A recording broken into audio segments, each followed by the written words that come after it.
Guys good evening. तो guys ये vision की 13 जनवरी के डेली करंट अफेयर्स की मैगजीन है। कल वीडियो नहीं आ पाई बट आई विल ट्राई कि मैं उस वीडियो को कल या फिर कल के बाद कभी भी या संडे में मैं उसको कंपेंसेट कर दूँ और वीडियो को आपके सामने ले आऊँ। ठीक है, तो चलिए हम खैर आज की फर्स्ट न्यूज़ स्टार्ट करते हैं। Writ petition not maintainable against the proceedings by the banks, ऐसा सुप्रीम कोर्ट ने बोला है। तो गाइस ये जो हमारी न्यूज़ है पॉलिटी एंड गवर्नेंस में कवर होती है। अब देखो guys, सुप्रीम कोर्ट ने ऑब्जर्व किया है कि जो भी रिट पेटिशंस होती हैं, जो ऐसी प्रोसीडिंग्स को चैलेंज करता है, जो किसके अंडर आता है, SARFAESI act, that is the securitisation and reconstructing of financial assets and enforcement of securities interest act. देखो गाइस अभी मैं आपको सब कुछ बताऊंगी कि सारफेसी एक्ट क्या होता है या फिर रिट पेटिशंस क्या होता है। ठीक है, तो सारफेसी एक्ट के अंडर जो इनिशिएट किया गया था प्राइवेट एसेट, प्राइवेट बैंक्स या फिर एआरसीज के द्वारा, ठीक है, अगर इनके अंडर कोई प्रोसीडिंग्स को चैलेंज किया जा रहा है तो वो मेंटेनेबल नहीं है। ठीक है, अब देखो गाइस क्या होता है सारफेसी एक्ट का मतलब क्या होता है। सबसे पहले हम सारफेसी एक्ट के बारे में पढ़ते हैं। देखो अब सपोज करो आपने किसी बैंक से पैसा लिया। अभी हमने क्या बोला है कि प्राइवेट बैंक्स और एआरसीज के द्वारा, अभी हम पब्लिक बैंक्स की बात नहीं कर रहे। पहले मैं आपको सिंपल बात बताती हूँ सारफेसी एक्ट क्या करता है।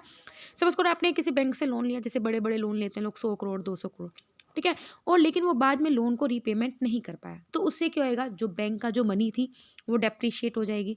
वहाँ के जो लोन्स होंगे वो उनका नॉन परफॉर्मिंग एसेट्स में कंप्लीट कन्वर्ट हो जाएंगे, बैड लोन्स में कन्वर्ट हो जाएंगे। ठीक है, तो सारफेसी एक्ट इसलिए लेके आ गया था ताकि हम क्या कर सके, उन पर्टिकुलर कंपनीज या इंडिविजुअल के अगेंस्ट इस एक्ट के अंडर क्या कर सके, उनसे कुछ पैसे रिकवर कर सकें, या तो उनकी प्रॉपर्टीज लेके या फिर नीलामी विलामी जो भी उनकी प्रॉपर्टीज हैं वो उस तरह से लेकर। ठीक है, एआरसीज कौन होती हैं, एआरसीज कुछ मिडल कंपनीज होती हैं जो हेल्प करती हैं सो दैट बैंक को वो पैसा दे देती हैं, सो दैट बैंक की जो बैलेंस शीट है वो क्लीन रहे। ठीक है, वो एक तरह का इंटरमीडिएट होता है सो दैट वो बैंक को मतलब नुकसान नहीं होने देता, कुछ कम अमाउंट म्यूचुअल अमाउंट पे वो क्या करता है, डील कर लेता है, और एआरसीज फिर अपने आप क्या करती है, उस दूसरे इंसान से पैसा रिकवर करती है। ठीक है, तो सरफेसी एक्ट इसलिए आया था, 2002 में आया था, सो दैट वो क्या कर सके, जो भी बेड एसेट्स या नॉन परफॉर्मिंग एसेट्स है उनको रिकंस्ट्रक्चर कर सके विदाउट द इंटरवेंशन ऑफ, बिना किसी कोर्ट के इंटरफेरेंस से। एक्ट के अंडर क्या होता है, जो एआरसी होते हैं हम उनको टास्क दे देते हैं कि किस तरह से वो क्या कर सकती हैं, बेड एसेट्स या एनपीओ को फैसिलिटेट कर सकती है, रिकवर कर सकती हैं और ईजिली रिजोल्व कर सकती हैं और सिस्टम में लिक्विडिटी ला सकती हैं। मतलब बैंक्स या फिर जो भी कंपनीज हैं उनमें, मतलब कि जो भी एनबीएफसीज हो गए, ठीक है, उनमें लिक्विडिटी लेके आ सकती हैं। एआरसीज को इनकॉर्पोरेट किया गया था एज अ कंपनी, तो आपको पता होना चाहिए इन कंपनी है as T construction company under the Companies Act, और इसको रजिस्टर्ड किया गया आरबीआई के साथ अंडर सरफेसी एक्ट 2002।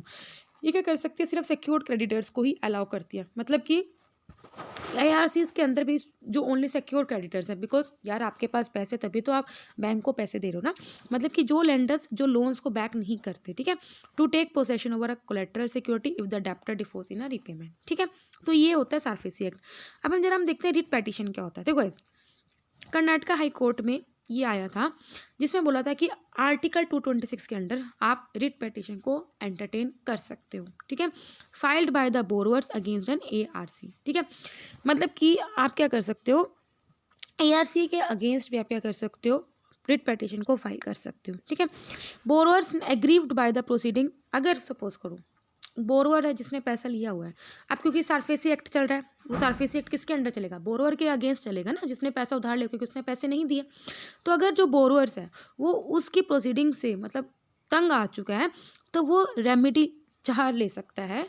ठीक है, और एक्सो दैट उसको मतलब कि एज अ रेमेडी, ठीक है, तो वो एक रिट पेटिशन फाइल कर सकता है अगेंस्ट एनी लाइक एआरसीज और प्राइवेट बैंक्स। ठीक है, तो ये बात की गई है। फाइन, आई होप आपको समझ में आएगा। सिंपल बात क्या है, आप बोरोवर हो, आपने पैसे लिए, ठीक है, अब आप वापस नहीं कर पा रहे, तो भाई बैंक को भी हो रहा है कि मेरा नुकसान हो रहा है, तो वो आपके अगेंस्ट क्या कर देगा, सारफेसी एक्ट स्टार्ट कर देगा। अब आप सारफेसी एक्ट आप आपके अंडर चल रहा है, अब आप उससे परेशान होगे, तो अब आप ये रिट पेटिशन फाइल कर रहे हो। तो ये बात सिंपल है। ठीक है, तो ये बोल दे ये मेंटेनेबल नहीं है। की डेफिनेशंस क्या होते हैं, एसेट रिकंस्ट्रक्शन क्या होता है, मतलब कि ये एक तरह का राइट होता है या फिर इंटरेस्ट होता है off from banks in the loans, advances मतलब एक तरह का लोन हो गया for the purpose of it realisation.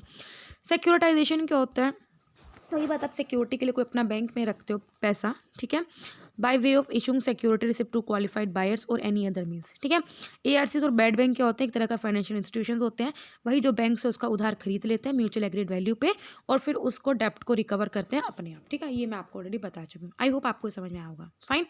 तो गाइस इसमें हमने कुछ चीज़ें जो इकोनॉमी के टर्म्स में पढ़ी हैं, तो आई होप आपको समझ आएगा। नेक्स्ट न्यूज़ है zero budget natural farming could lead to the yield loss, ऐसा पैनल ने बोला है। तो गाइस ये जो हमारी न्यूज़ है एनवायरमेंट में कवर होगी। अभी क्या जो Indian council of agriculture research की कमेटी के जो चेयरमैन थे, उन्होंने ये बोला है कि अगर हम जीरो बजट नेचुरल फार्मिंग करते हैं तो उसकी वजह से क्या होगा, जो एग्रीकल्चर क्रॉप्स हैं उनके प्रोडक्शन में बहुत ज़्यादा रिडक्शन होगा, दस जिसकी वजह से इंडिया की जो फूड कॉम्प्राइजिंग है उस पे कहीं ना कहीं क्या होगा, बहुत बड़ा इफेक्ट पड़ेगा। ठीक है, देखो इसलिए हम क्या करते हैं, जो इन्होंने अल्टरनेटिव बताया कि इसके अलावा हम क्या कर सकते हैं, कुछ इंटीग्रेटेड प्रोडक्शन सिस्टम को अडॉप्ट कर सकते हैं। देखो जीरो बजट नेचुरल फार्मिंग के मतलब क्या है कि हमने नेचुरल फार्मिंग करनी है, ऑर्गेनिक फार्मिंग करना है। ठीक है, तो इसलिए उन्होंने बोला कि इस तो हम सबसे पहले ये पढ़ लेते हैं जीरो बजट नेचुरल फार्मिंग है क्या। एक नेचुरल फार्मिंग टेक्निक है जिसमें जो फार्मिंग की जाती है वो without any use of chemicals की जाती है।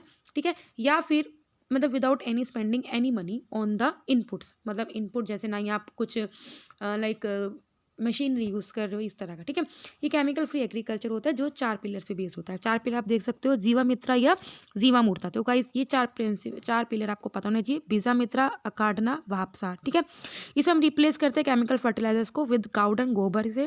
ठीक है, या फिर urine, jaggery pulse, water and soil. बीजामित्रा में हम क्या करते हैं, सीड्स या जो सीडलिंग्स होते हैं प्लांटिंग मटेरियल को ट्रीट करते हैं सो दैट उनको मतलब कि फंगस से वो प्रोटेक्ट करें। अकाडना में हम क्या करते हैं, हम क्या सॉइल को डीप नहीं मतलब कि ज़्यादा उखाड़ते बल्कि मल्चिंग कर देते हैं। वापस में क्या करते हैं कि हम इस तरह से सॉइल को रखते हैं कि तो वो हमेशा मॉइस्चराइज रहे और उनको बार बार इरिगेशन करना। ठीक है, इन 4 प्रिंसिपल बेस्ड है। ठीक है, तो इसका एडवांटेज क्या था कि ये क्या है, जो कॉस्ट ऑफ प्रोडक्शन है उसको इवन जीरो कर देगी ड्यू टू द बिकॉज ये सभी नेचुरल रिसोर्स को यूज़ कर रहे हैं। इसको ओरिजिनली प्रमोट किया गया था महाराष्ट्र के एग्रीकल्चर सुभाष पालेकर के द्वारा, तो इनका नाम भी आपको पता होना चाहिए। और इसको इंट्रोड्यूस भी किया था यूनियन बजट 2019-20 में। अब यार इसके बेनिफिट्स क्या हम ये देख लेते हैं। ऑलरेडी बता दिया, वाटर इलेक्ट्रिसिटी की ज़रूरत कम होती है। ठीक है, फार्मिंग कॉस्ट रिड्यूस कर देती है, सॉइल का न्यूट्रिशन बना के रखते हैं, फर्टिलिटी, पेस्ट और सीड्स का। ठीक है, तो अभी हमने क्या कर रहे हैं, alternative to zero budget natural farming ये बोला गया कि हमें इंटीग्रेटेड प्रोडक्शन सिस्टम को अडॉप्ट करना चाहिए through usage of farm practices, जैसे एग्रीकल्चर को कंजर्व करना चाहिए through usage of farm made manure, intercropping, crop diversification and integrated nutrient management for improving soil health. ठीक है, तो वही बहुत हुआ है कि यील्ड का मतलब प्रोडक्टिविटी कम हो सकती है, इसलिए हम इसको फिलहाल अडॉप्ट नहीं कर सकते, ऐसा पैनल ने बोला। नेक्स्ट न्यूज़ है NATO Russia talks at the impasse and the real risk of the Ukraine वार। तो गाइस ये जो हमारी न्यूज़ है GS2 इंटरनेशनल रिलेशंस में कवर होगी। अभी जो मीटिंग वॉज हेल्ड एज जिसमें Russia has amassed combat ready troops, heavy military equipment etcetera near Ukraine eastern border. Ukraine के ईस्टर्न बॉर्डर पे रशिया आ गई है। ठीक है, जहाँ पे उसमें ट्रूप्स हैं, हैवी मिलिट्री इक्विपमेंट है। इन टास्क में जो नाटो है और USA हैं उन्होंने रशिया की जो सिक्योरिटी डिमांड्स है उसको रिजेक्ट कर दिया है सो दैट जो टेंशन है मतलब कि रशिया और यूक्रेन में उसको ईज किया जाए। देखो हर जगह बॉर्डर्स में लड़ाई है, पड़ोसी देशों में लड़ाई है। ठीक है, एक्सेप्ट यूरोप। रशिया चाहती है नाटो को, देखो नाटो आई होप आपको पता होगी नॉर्थ अटलांटिक ट्रीटी ऑर्गेनाइजेशन है, एक तरह का इंटर गवर्नमेंट मिलिट्री अलियंसेस है नॉर्थ अमेरिका और यूरोपियन कंट्रीज में। 1949 में फॉर्म हुआ था कोल्ड वार के ड्यूरिंग, जो दैट हम क्या कर सके कम्युनिस्ट कंट्रीज के द्वारा जो थ्रेट था उनसे बचा सके मेंबर कंट्रीज को। NATO also defend non members through, Ukraine इसका मेंबर नहीं है लेकिन नाटो के साथ ही काम करता है। ठीक है, अभी क्या है बैकग्राउंड क्या है इस क्राइसिस का, मतलब यूक्रेन और रशिया में क्या है। रशिया यूक्रेन क्राइसिस स्टार्ट हुआ 2014 में। यूक्रेन की आर्मी को लॉक कर दिया था जब प्रो रशियन सेपरेटिस्ट के साथ कुछ कन्फ्लिक्ट हुआ था, मतलब कि यूक्रेन में जो रशिया के मतलब जैसे हमारे बोला जाता है कि इंडिया में कुछ प्रो पाकिस्तानी भी रहते हैं। ठीक है, तो उनमें कुछ कन्फ्लिक्ट हुआ था, तब वो 2 रीजन्स में बन गया था नवंबर 2014 में, जब रशिया ने क्रीमिया रीजन को मतलब कि कैप्चर कर लिया था फ्रॉम यूक्रेन। जैसे हमारा POK कह रहा मान लो, तो उसी तरह रशिया ने क्रीमिया रीजन को अनेक्स कर लिया था। 2015 में एक ओपन कन्फ्लिक्ट हो गया था जिसमें फिर उसके बाद एक मिन्स्क सेकंड ये पीस एग्रीमेंट हुआ था जिसमें फ्रांस और जर्मनी मीडिएटर थे। ठीक है, ये इसलिए डिज़ाइन किया था सो दैट जो भी फाइट था मतलब रशिया और यूक्रेन में उसको बंद किया जाए। और हमने क्या किया था, यूक्रेन के कुछ हैंड ओवर द बॉर्डर, कुछ बॉर्डर को यूक्रेन के नेशनल ट्रूप्स को दे दिया था। यूक्रेन वाज रिक्वायर्ड, यूक्रेन को इसलिए ज़रूरी था टू डेलीकेट मोर पावर। अब यूक्रेन वो रीज़न इसलिए चाहता था सो दैट वहाँ पे और पावर बना सके टू ब्रेक वे रीजन और कुछ और कॉन्स्टिट्यूशन रिफॉर्म्स लेके आ सके कोडिफाइंग देयर स्पेशल स्टेटस। ठीक है, तो ये कुछ बैकग्राउंड थी। अभी फिलहाल क्या है कि कुछ रशिया के जो ट्रूप्स हैं वो यूक्रेन के ईस्टर्न बॉर्डर पर जमा हो गए हैं। ठीक है, तो ये बात है। नेक्स्ट न्यूज़ है, National Health Mission launches a project Niramay in Assam. तो गाइस ये सोशल इश्यूज में कवर होगा। प्रोजेक्ट को लॉन्च किया गया इन कोलैबोरेशन विद पिरामल स्वास्थ्य, जो कि एक एनजीओ है, और एक सिस्को है जो कि टेक कंपनी है, जो क्या करेगा किस तरह से हम डिजिटल हेल्थ टेक्नोलॉजी को इंटीग्रेट कर सकते हैं सो दैट हम अपना जो पब्लिक हेल्थ केयर डिलीवरी है उसको स्ट्रेंथन बना सकें। अगर हम निर्मय प्रोजेक्ट के बारे में पढ़ते हैं तो it could be a very important. ये डिजिटल हेल्थ प्रोजेक्ट है जो आपको टेली कंसल्टेशन, मतलब कि फ़ोन पे आप क्या कर सकते हो, कंसल्ट कर सकते हो, जैसे आजकल काफ़ी ऐप्स भी हैं, ठीक है। डिजिटल आप हेल्थ रिकॉर्ड्स रख सकते हो, digital health infrastructure in the 3 aspirational district of the Assam, ठीक है। सबसे पहले आपको ये पता होना चाहिए निरामय प्रोजेक्ट कहाँ चल रहा है, असम में, ठीक है। इसका एम ये है कि हम क्या करें, जो फैसिलिटेट भारत डिजिटल मिशन है उसके प्रोजेक्ट को जरा पहुँचाएँ और स्टेट्स तक पहुँचाएँ सो दैट हम डिजिटल बैकबोन बना सकें हम इंडिया को हेल्थ केयर डिलीवरी में, ठीक है। इसके अलावा जो आयुष्मान भारत डिजिटल मिशन है वॉलंटरी हेल्थ केयर प्रोग्राम है, जिसका एम ये है कि हम क्या कर सकें, जो गैप है उसको ब्रिज कर सकें, सच एज क्योंकि रूरल एरिया में डॉक्टर्स, हॉस्पिटल्स, इनके बीच में और सिटीजन्स के बीच में बहुत ज़्यादा गैप है, तो उसको हम रिडक्ट कर सकें और उनको कनेक्ट कर सकें एक इंटीग्रेटेड डिजिटल मैनर में, ठीक है। ये बेस्ड इंटीग्रेटेड टेक्नोलॉजी प्लेटफॉर्म पे, that is the Amrit accessible medical records via integrated technology. Amrit एक indigenous integrated health technology platform है जिसमें हम क्या कर सकते हो, कुछ मैनेजमेंट करता है जो भी क्लिनिकल डिसीजंस हैं थ्रू टेक्नोलॉजी प्लेटफॉर्म। ये क्या करता है, इट विल इंटीग्रेट जो भी हार्डवेयर सॉफ्टवेयर मेथड्स हैं उनको यूनिक करता है सो दैट हम क्वालिटी हेल्थ केयर प्रोवाइड कर सकें कस्टमर्स को लो कॉस्ट पे और अनडिजर्व पॉपुलेशन ऑफ कंट्री पे, ठीक है। सिग्निफिकेंस क्या, सबसे पहले हेल्थ पे जो पॉकेट एक्सपेंडिचर है फालतू का उसको कम करता है और हेल्थ की सर्विस के आउटरीच को मतलब रिमोट एरिया तक भी पहुंचाता है, फाइन। नेक्स्ट न्यूज़ है, recalled ocean warming in the 2021 coastal communities should be on alert as a study बोला है। तो ये जो हमारी न्यूज़ एनवायरमेंट में कब होगी, एक recent annual ocean heat content study आई है जिसने बोला कि ओशंस में बहुत ज़्यादा गर्मी बढ़ रही है, टेम्परेचर बढ़ रहा है जिस लेट 1980s के बाद से, जिसमें 8 गुना ज़्यादा इंक्रीज़ हुआ वार्मिंग रेट में 1986 से 2021 में, अगर हम कंपेयर करें 1958 से 85। अगर हम देखा जाए तो जो ओशन है वो नियर अबाउट इतना हीट एब्जॉर्ब करते हैं 235 जेटा जूल्स, ठीक है। जो ऊपर जो ओशन का ऊपर जो 2000 मीटर तक की जो डेप्थ है वो इतना एब्जॉर्ब करती है इन 20 टन कम रिलेटिव टू द इतना, ठीक है। अब जरा ओशन वार्मिंग का बड़ा पढ़ लेते हैं। ओशन मेनली जो हमारी एक्सेस हीट है उसको एब्जॉर्ब करता है जो ग्रीन हाउस गैस एमिशन की वजह से आती है, जिसकी वजह से ओशन का टेम्परेचर बढ़ जाता है। ओशन एक बेटर इंडिकेटर है क्लाइमेट क्राइसिस का in comparison to air temperature, because जो नेचुरल साइकिल होती है जैसे एल नीनो, अगर आपने ज्योग्राफी में पढ़ा, या ला नीना, वो बहुत ज़्यादा इंपॉर्टेंट रोल प्ले करती हैं, play a relatively small role in the ocean warming. El Nino के वक्त क्या होता है, ओशंस हीट रिलीज करते हैं जिसकी वजह से ग्लोबल वार्मिंग आ सकते हैं, mini global warming. La Nina की वजह से क्या होता है, ओशंस हीट एब्जॉर्ब नहीं करते बल्कि गिव अप करते हैं, टेक अप करते हैं, जिसकी वजह से डेप्थ्स अवे होता है एंड बरी it at depths away from the surface. Impact क्या होता है ओशन वार्मिंग का, सी लेवल इंक्रीज हो सकता है क्योंकि आइस मेल्ट होगी, थर्मल एक्सपेंशन होता है वाटर का, काफ़ी पावरफुल स्टॉर्म्स एंड ह्यूरिकेन्स भी आ सकते हैं जिसकी वजह से ज़्यादा रेनफॉल हो सकते हैं, फ्लड के रिस्क आ सकते हैं। ओशन अब अलग अलग सेपरेट भी हो सकते हैं, ठीक है। मैराइन लाइफ पे इफेक्ट पड़ेगा, आपको लेस ऑक्सीजन होगा जिसकी वजह से उनको सांस लेने में दिक्कत होगी, और जो भी मैराइन लाइफ है, एक्वेटिक लाइफ है, वो सब इफेक्टेड होगी। क्या करना चाहिए सो दैट हम ओशन वार्मिंग को रिड्यूस कर सकें, सबसे पहले हमें ओशन वार्मिंग को इंक्लूड किया जाना चाहिए इन climate risk assessment, adaptation and mitigation में। नेट जीरो कार्बन एमिशंस पे जल्दी से जल्दी टारगेट अचीव करना चाहिए। इसके अलावा जो पेरिस एग्रीमेंट पे कुछ जो हमें टारगेट अचीव करना है तो उसे पूरा करना चाहिए, और हमें मैराइन प्रोटेक्टेड एरियाज़ को एस्टेब्लिश करना चाहिए और उन्हें अडप्टिव मेजर्स में उनको रिकवर करना चाहिए, फाइन। अब हमारी छोटी छोटी न्यूज़ है। सबसे पहले suspension of MLAs.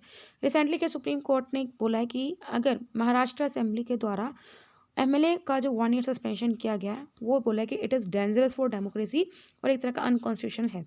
Supreme court बोलता है कि असेंबली किसी भी मेंबर को सस्पेंड नहीं कर सकती 59 डेज से पहले, एज इससे क्या होगा, होल कॉन्स्टिट्यूंसी को पनिशमेंट मिलती है और एक तरह का डेंजरस प्रेसिडेंट ऐसा फील होता है। सुप्रीम कोर्ट ने बोला है कि article 190 close 4 of the constitution के अंडर जो ये बोलता है कि हाउस डिक्लेयर कर सकते हैं कि अगर ये मेंबर एब्सेंट है तो उसकी सीट को वैकेंट डिक्लेयर कर सकता है 60 डेज, अगर वो मतलब अगर आपको पता होगा 60 दिन तक लगातार अगर कोई बंदा अपनी सीट पे नहीं आया तो आप उसको बोल सकते हो कि सीट वैकेंट है, ठीक है। तो यही बात है कि सिंपल बात ये कि आप 50 फिलहाल इतने एकदम से ये नहीं कर सकते, डेंजरस है डेमोक्रेसी के लिए, ठीक है। क्योंकि अगर कोई बंदा 60 दिन तक है ना, आप 60 दिन से पहले नहीं कर सकते तो वो अनकॉन्स्टिट्यूशनल है। तो यही हुआ और महाराष्ट्र असेंबली ने यही काम किया। नेक्स्ट है अफ्रीका 50। अब देखो अफ्रीका 50 है कि एक इंफ्रास्ट्रक्चर इन्वेस्टमेंट प्लेटफॉर्म है जिसमें अफ्रीका के लिए जो इंफ्रास्ट्रक्चर फंडिंग चाहिए उस गैप को ब्रिज करने की बात करती है as a part of Africa Union agenda 2063। Significance क्या है, इंडियन अफ्रीकन गवर्नमेंट के साथ इसमें टाई अप किया गया सो दैट हम रेलेवेंस गेंड, सो दैट हम अपनी रेलेवेंस बढ़ा सकें ना fast globalizing globe. Energy sector काफ़ी अटेंशन सीख करता है as it has a key role in India Africa relation, क्योंकि आपको पता है इंडिया कहीं ना कहीं एनर्जी सेक्टर में पीछे है। Power grid corporation of India limited ने एक ज्वाइंट डेवलपमेंट एग्रीमेंट को साइन किया है किसके साथ, अफ्रीका 50 का, सो दैट वो क्या कर सके, केन्या ट्रांसमिशन प्रोजेक्ट को कंटिन्यू डेवलप कर सके पब्लिक प्राइवेट पार्टनरशिप बेसिस पे। नेक्स्ट है प्रधानमंत्री गरीब कल्याण अन्न योजना। तो इसके अंडर अभी गवर्नमेंट ने अभी तक 759 lakh metric ton food grains total allocate कर चुकी है, विच इज़ अ वेरी मतलब बहुत अच्छा मतलब कि वो है क्या बोलते हैं अचीवमेंट है, फाइन। ये इसको लॉन्च किया गया था कोविड के अमंग, लॉकडाउन के अमंग, सो दैट हम फ्री में फूड ग्रेन्स प्रोवाइड कर सके माइग्रेंट्स को, पुअर को, जो काफ़ी ज़्यादा इन्होंने इकोनॉमिकली डिस्ट्रप्शन शो की मतलब कि झेला है। इसके अंदर हम क्या करते हैं, हर मंथ 5 किलो फ्री वीट और राइस देते हैं राशन शॉप से, और इसको हम 80 करोड़ बेनिफिशियरीज को दे रहे हैं जो registered under the National Food Security Act through. Initially सिर्फ 3 महीने के लिए अनाउंस किया गया था अंडर फेज 1, लेकिन इसको फिर बार बार एक्सटेंड कर दिया गया। फेज़ 5 जो कि करंटली अभी है उसको फिर इस साल मार्च 2022 तक इम्प्लीमेंट किया जाएगा। नेक्स्ट है Deendayal port. Deendayal port trust को 100 million metric tons milestone cross कर चुका है। इसके साथ ये पहला गवर्नमेंट सेक्टर मेजर पोर्ट है जिसको इस फिस्कल ईयर इसने 100 मिलियन मीट्रिक टन का माइलस्टोन क्रॉस कर लिया है। दीनदयाल पोर्ट को कांडला में ऑल्सो उन्होंने इसको कांडला पोर्ट भी बोलते हैं। ये कच्छ डिस्ट्रिक्ट गुजरात में है। आपको पता है गुजरात कितना हब है इस चीज़ों का। गल्फ ऑफ कच्छ में लोकेटेड है and is one of the major ports on the west coast. Swachh Vidyalaya पुरस्कार लॉन्च किया गया था मिनिस्ट्री ऑफ एजुकेशन के द्वारा, पहली बार इंस्टीट्यूट किया गया था by department of school education and literacy, जो कि मिनिस्ट्री ऑफ एजुकेशन के अंडर आता है। इसका ये है कि हम स्कूल्स में क्या कर सकें, सेफ और अप्रोप्रिएट हाइजीनिक प्रैक्टिसेस को अडॉप्ट कर सकें among children. Water, sanitization, hygiene, इन तीनों पे हम मेनली फोकस करते हैं, ठीक है, क्योंकि अगर आपका सैनिटाइजेशन वहाँ अच्छा नहीं है तो स्पेशली ड्रॉप आउट होगा लड़कियों का, ठीक है। वाटर की फैसिलिटी होनी चाहिए। ये हर एक स्कूल के कैटेगरीज के लिए ओपन है, चाहे वो प्राइमरी सेकेंडरी हो, चाहे वो पब्लिक हो प्राइवेट हो। बिल के अलावा स्कूल्स को असेस किया जाता है वर्चुअली 6 सब कैटेगरीज में, और वो 6 सब कैटेगरीज कौन कौन सी हैं, वाटर कितना है वहाँ पे, सैनिटाइजेशन कितना है, हैंड वॉशिंग कितना हो रहा है सोप का, ऑपरेशन एंड मेंटेनेंस कितना है, behaviour change and change capacity building क्या है, और न्यूली एडेड कैटेगरी है अब कोविड-19 के लिए वो स्कूल कितना प्रिपेयर्ड है और रिस्पॉन्ड कैसे है। नेक्स्ट है 25th नेशनल यूथ फेस्टिवल 2022। प्रधानमंत्री ने इनॉग्रेट किया है 25th National Youth Festival 2022 on the 159th birth anniversary of Swami Vivekananda. National Youth Festival एक एनुअल गैदरिंग है जिसमें यूथ जो वेरियस एक्टिविटीज़ के हैं इंक्लूडिंग कॉम्पिटिटिव वो इकट्ठे होते हैं। इसमें यह कि हम क्या करते हैं, जो भी हमारे यंग सिटीजन्स हैं उनको इंटीग्रेट कर सकें, क्योंकि हर एक बंदा दूसरे बंदे पे डिपेंडेंट होता है, हर एक इंटरडिपेंडेंट होता है, ठीक है, सो दैट हम अपना ट्रू पोटेंशियल जाने। पहली बार ये 1995 में लॉन्च किया गया था as an activity under the programme of National Integration Camp, collaborate किसके साथ करके, नेहरू युवा केंद्र संगठन के साथ and NSS that is the National Service Scheme. ArXiv अभी देख लेते हैं। ऑनलाइन रिपोजिटरी है of research papers, very important अगर कोई रिसर्च स्कॉलर है। ऑनलाइन रिपोजिटरी है रिसर्च पेपर किस किसके लिए, physicist, astronomers, computer scientist, mathematics, और कहाँ लोकेटेड है, कॉर्नेल यूनिवर्सिटी में। Similarly bio research and medicine ये रिपोजिटरी है रिसर्च का कोविड के लिए, ठीक है, तो ये इंपॉर्टेंट हो सकता है। नेक्स्ट है सरस्वती रिवर। अभी के नेशनल यूथ फेस्टिवल में सरस्वती रिवर का क्या रोल है इंडिया की सिविलाइजेशन एक्सिस्टेंस में, उसको डिस्कस किया गया। रिवर सरस्वती जिसको हमारे हिंदू टेक्स्ट में काफ़ी ज़्यादा रिकॉग्निशन मिला हुआ है, फ्लोट बिटवीन द यमुना, जो यमुना और सतलुज से बीच में से बहती है, ओरिजिन उसका हिमालयस में और ड्रेन होती है अरेबियन सी में, जिसको लॉस रिवर भी बोला जाता है डेजर्ट्स में बाय जेम्स बॉन्ड। इसको कंसिडर किया जाता है इंडियन सिविलाइजेशन का बर्थ प्लेस। आपने पढ़ा होगा अगर इंडस सिविलाइजेशन तो वो सरस्वती रिवर का है, और इसका कल्चर इसका हमारे कल्चर में कॉन्टिन्यूटी रहा है फ्रॉम मिजोलिथिक कल्चर से लेके मैच्योर हड़प्पन फिजिज्म। रिसेंट जो centre of excellence for research on Saraswati river है उन्होंने हाईलाइट किया है कि ये जो रिवर है वो हरियाणा में फ्लो होती है till early 15th century. Last news है बार्क देखो कहीं ये बॉम्ब एटॉमिक वाला नहीं है, ठीक है, बाबा एटॉमिक रिसर्च सेंटर नहीं है, it is broadcast audience research council. Ministry of information and broadcasting ने बार्क से पूछा है कि टेलीविज़न टीआरपीस जो न्यूज़ चैनल्स के लिए टीआरपीस को कब रिज्यूम करने वाले, कब रिलीज़ करोगे। टीआरपी आपको पता होगा क्या होता है, जिसमें हम ये देखते हैं कि कौन हमारी पब्लिक कौन सा सबसे ज़्यादा प्रोग्राम वॉच कर रही है, जैसे केबीसी इसकी टीआरपी बहुत ज़्यादा होती है, जिसे हम जज करते हैं कि कौन सा प्रोग्राम को ऑडियंस सबसे ज़्यादा देखना पसंद कर रही है। टीआरपी कैलकुलेट किया जाती है बार्क के द्वारा यूजिंग बारोमीटर। बार्क एक जॉइंट इंडस्ट्री बॉडी है जिसको फाउंडेड किया गया था बाय स्टेक होल्डर बॉडी, जो रिप्रेजेंट करती है broadcaster, advertisers and advertising media agencies को। बार्क क्या करती है, सभी टीवी पे जो भी टीवी पे इस चीज़ों को ट्रांसपेरेंट एक्यूरेट मैनर में क्या करती है, मैनेज करती है। फाइन, तो गाइस यहाँ पे जो डेली करंट अफेयर कंप्लीट होते हैं। अगर वीडियो पसंद है तो लाइक करना, कोई डाउट तो कमेंट करना। तब तक बाय बाय, टाटा।